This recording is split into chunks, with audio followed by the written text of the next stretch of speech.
Good day mga kanegosyo! Napakaganda ng pag-uusapan natin ngayong araw na to, especially para sa mga gustong magsimula ng kanilang sari-sari store business.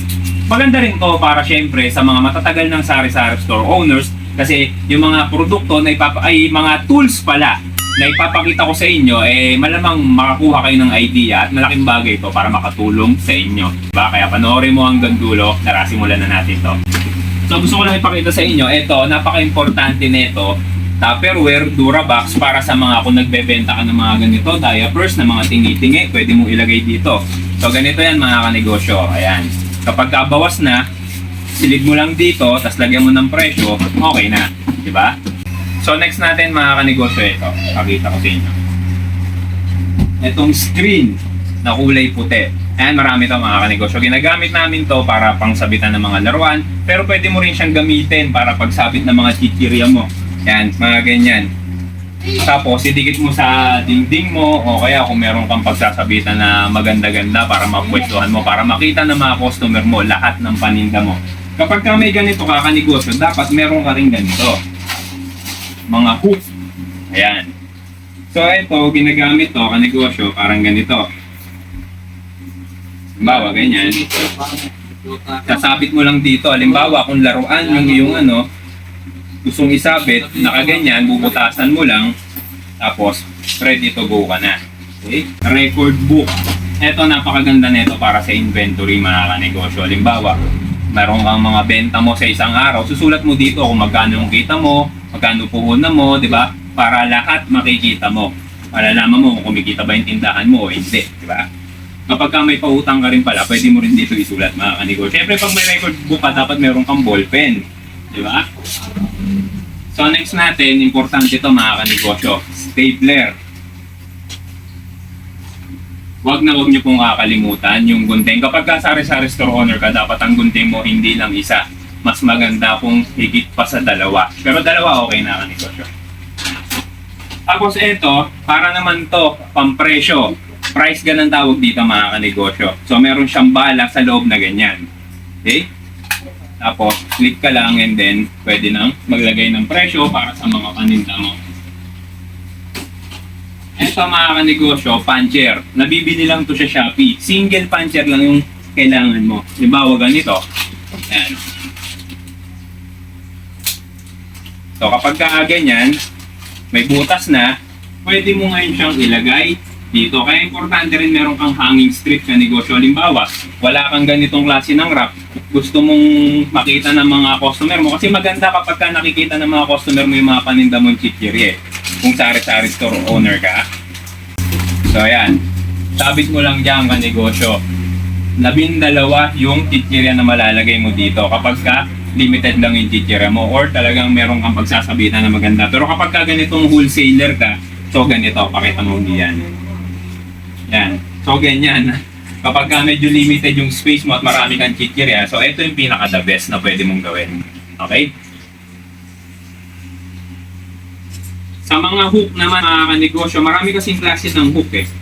So ito, yung isa yung pinakita ko sa inyo kanina, yung ganito. Ito naman yung isa, pwede ka rin magsabit dito ng mga laruan. Halimbawa yan, nilagyan ko ng lubid.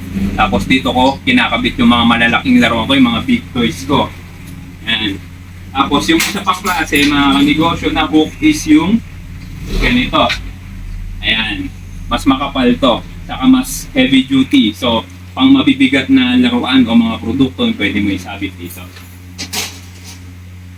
So, next naman mga kanegosyo, yung mga ganito. Ito naman optional lang to, no?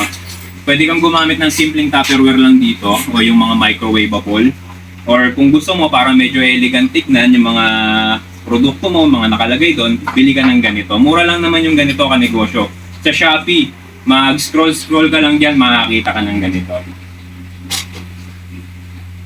Tapos, kapag ka sari-sari store owner ka, dapat meron kang extension. Dalawang klase dapat ng extension mo kanegosyo. Isang maraming saksakan at isa namang mahaba. Magagamit mo to sa tindahan mo. So ano pa ang next natin? Ito pala mga kanegosyo. Medicine kit. Ito sa Shopee ko lang rin to nabili. Yan.